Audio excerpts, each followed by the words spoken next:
2021년 6월 14일 월요일 큐티 생명의 삶 오늘의 본문 출애굽기 25장 23절부터 40절까지 말씀입니다. 너는 조각목으로 상을 만들되 길이는 2규빗, 너비는 1규빗, 높이는 1규빗 반이 되게 하고 순금으로 싸고 주위에 금테를 두르고 그 주위에 손바닥 넓이만한 덕을 만들고 그 덕 주위에 금으로 대를 만들고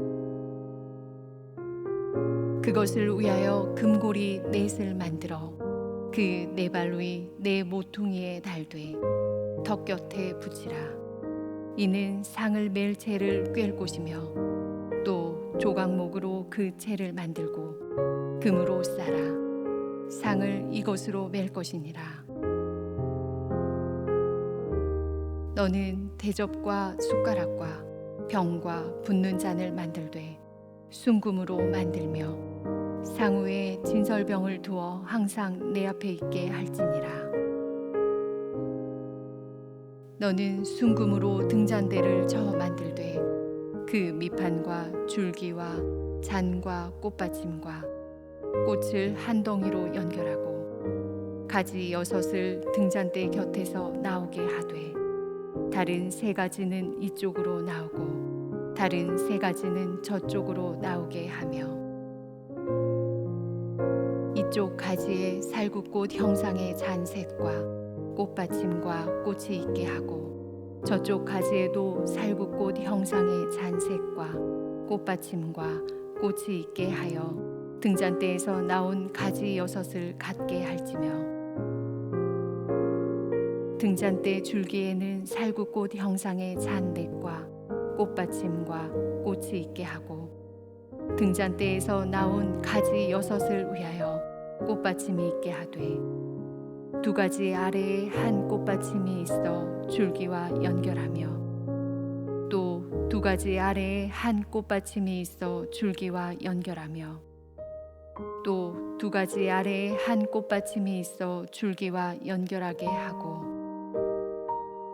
그 꽃받침과 가지를 줄기와 연결하여 전부를 순금으로 쳐 만들고 등잔 7을 만들어 그 위에 두어 앞을 비추게 하며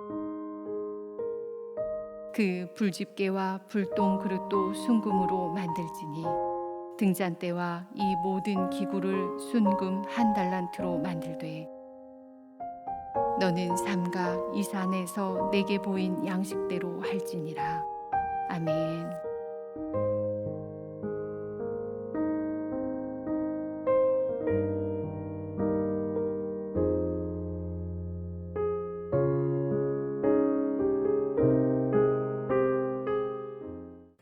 오늘부터 다시 출애굽기 말씀을 봅니다.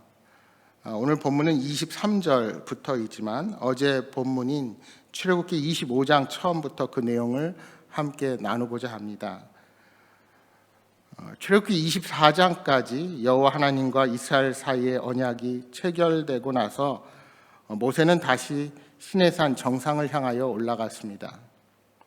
이제 모세는 시내산에서 40주야 동안 하나님의 말씀을 듣습니다. 하나님은 모세에게 성막 제도에 대해 세세히 말씀하시는데 먼저 이스라엘 자손에게 예물을 요청하십니다.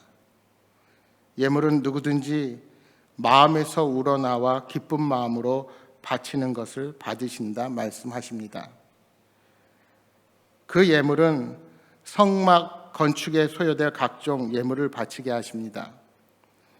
금, 은, 놋, 청색, 자색, 홍색 실, 가늘게 꼰 모시실, 염소털, 붉은 물들인 수양의 가죽, 해달의 가죽, 조각목, 등유화, 관유에 드는 향로, 분향할 때 쓰는 향, 호마노, 에봇, 흉패에 물릴 보석 등이었습니다. 여기에 에봇은 대제사장의 의복 가운데 하나입니다. 가슴에 붙이는 흉패 바로 밑에 받쳐 있는 앞치마 모양의 소매 없는 옷이 에봇입니다. 그리고 흉패는 에봇이 가슴 부분에 매단 패인데 이스라엘 12지파를 상징하는 12개의 서로 다른 보석이 장식되어 있었습니다. 여러분, 일반적으로 건축을 하게 되면 그것을 짓는 방식, 크기, 모양 등이 정해진 뒤에 적절한 예물을 책정하게 됩니다. 그런데 하나님께서는 성소에 대한 구체적인 설계를 알려주시기 전에 먼저 예물을 드리라고 언급하고 계십니다. 여러분, 그 이유가 무엇일까요? 하나님은 백성의 순종을 원하셨기 때문입니다. 순종은 말씀하시는 분이 하나님이심을 믿고 행동하는 것입니다. 내가 타당하다고 생각해서 그것을 하고 납득이 가서 행동하는 것, 그것은 결코 순종이 아닙니다. 설계가 나오기 전에 기쁜 마음으로 예물을 드릴 수 있다는 것은 순종하는 마음이 있을 때 가능한 것입니다. 출애굽기 36장 5절 이하 7절 말씀해 보시면 이렇게 순종하여 기쁜 마음으로 드린 예물의 양이 차고 넘쳤다고 말씀합니다. 그래서 모세가 예물을 그만 가져오라고 공포해야 할 정도였습니다. 이렇게 순종하는 마음이 모아지면 하나님이 기뻐하시며 그것이 차고 넘치는 복으로 이어지게 되는 것입니다. 하나님은 예물에 관해 설명하시고 나서 성소를 짓되 친히 보여주시는 모양대로 장막을 지으라고 지시하십니다. 여기 8절의 성소는 구별된 처소를 강조하는 말입니다. 9절의 장막은 거하는 장소를 강조하는 말입니다. 이렇게 구약에서 하나님은 구별된 장소에 거하시지만 신약에서는 성도들 가운데 거하십니다. 예수 그리스도께서 직접 대속의 제물이 되셔서 우리가 산 제물로 직접 하나님께로 나아갈 수 있는 길이 열린 것입니다. 그러므로 성도는 움직이는 성소여 하나님이 거하시는 구별된 장막이라 할 수 있습니다. 하나님은 가장 먼저 증거계, 즉 법계에 대해 말씀하십니다. 성막의 핵심은 증거계입니다. 왜냐하면 증거계가 하나님의 임재의 상징이기 때문입니다.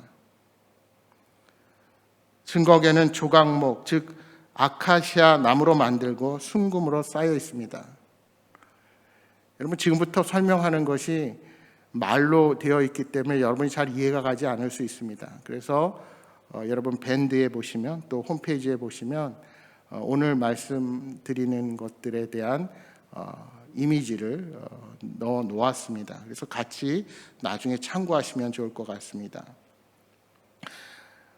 이제 이 성막에 나오는 규빗이라는 측정자는 이 성인 남자의 이 팔꿈치 끝부터 손가락 끝까지의 길을 말합니다. 그래서 약간씩 측정이 다르게 나옵니다. 44.5라고 하기도 하고 45라고도 하기도 하고, 그래서 자료들마다 약간씩의 차이는 있지만 대강 증거계의 길이는 대략 1.2m 정도, 너비와 높이는 0.7m입니다. 위쪽 가장자리에는 금테를 두르고 금고리 넷을 만들어서 채를 끼워 넣었습니다. 여기서 채라는 것은 막대기를 의미합니다.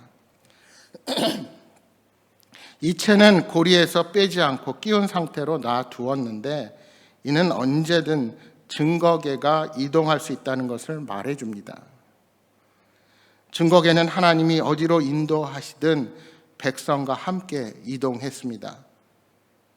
그런데 이러한 이동성은 반대로 말하면 하나님의 영광이 백성에게서 떠날 수 있다는 사실도 암시합니다.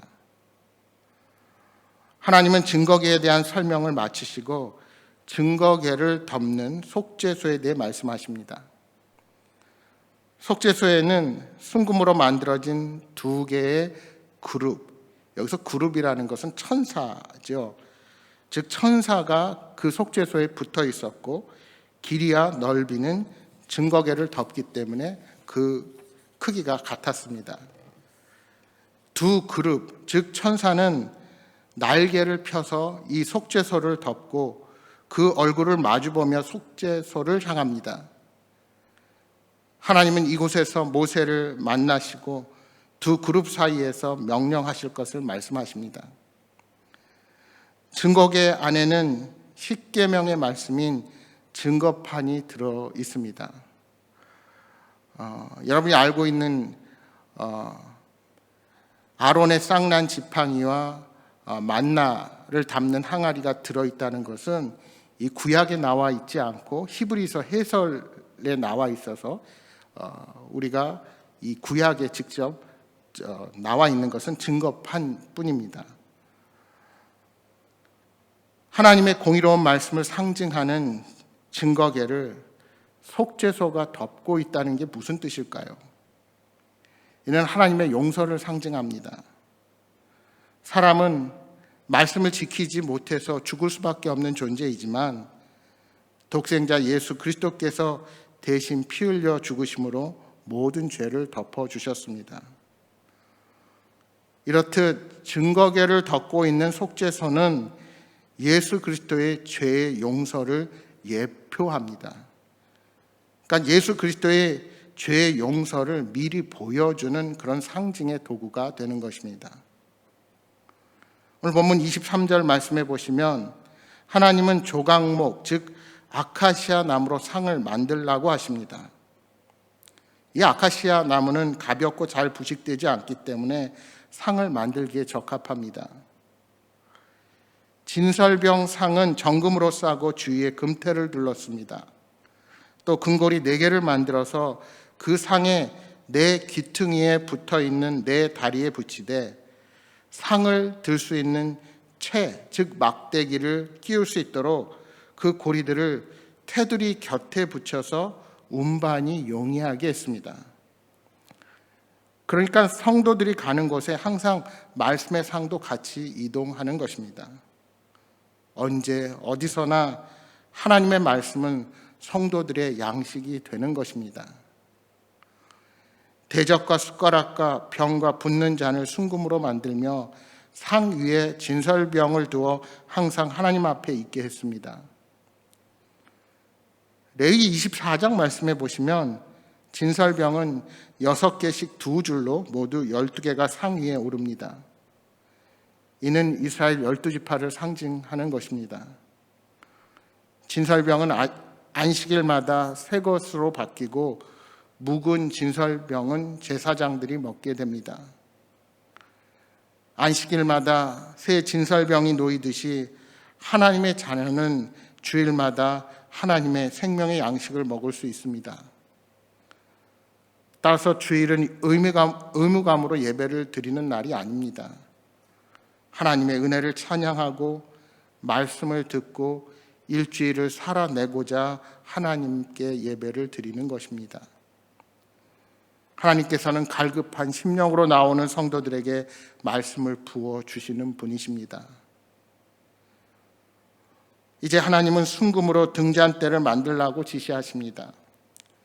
등잔대는 밑판이 있고 줄기와 잔, 꽃받침과 꽃이 한 덩이로 연결된 형태입니다. 가운데 줄기가 있고 양쪽에 3개의 가지가 뻗어나와 있습니다. 그리고 각 가지에는 살구꽃 모양의 잔을 3개씩 줄기에 4개를 붙입니다. 이런 모양의 등잔 7개를 만들어 앞을 비추게 합니다. 성소에 들어가면 북쪽에 진설병 상이 있습니다. 12개의 진설병이 상 위에 놓여 있습니다. 그리고 남쪽에는 등잔대 불빛이 맞은편 진설병을 비추게 됩니다. 마찬가지로 하나님의 백성이 영의 양식을 먹을 때에는 빛이 비춰져야 합니다. 여러분, 이 빛이 무엇입니까? 이 빛은 성령의 빛입니다.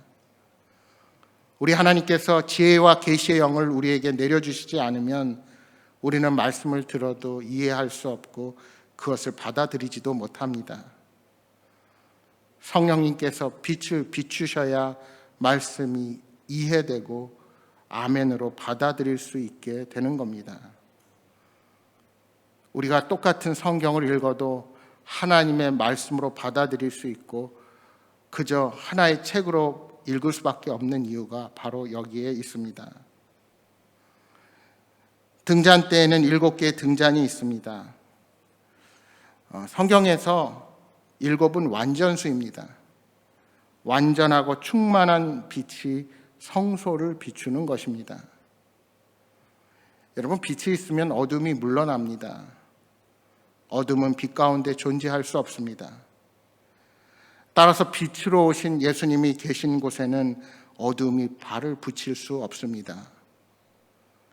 예수 그리스도를 따르는 우리에게도 세상의 빛이라 말씀하셨습니다. 그러므로 성령님께서 비춰주시는 생명의 양식을 먹고 우리는 이 세상에서 그리스도의 빛을 발해야 합니다. 사랑하는 여러분, 이 한 주도 생명의 떡이시며 세상의 빛이신 주님과 동행하며 풍성한 은혜 가운데 거하시는 여러분 모두가 되시기를 주님의 이름으로 축복합니다.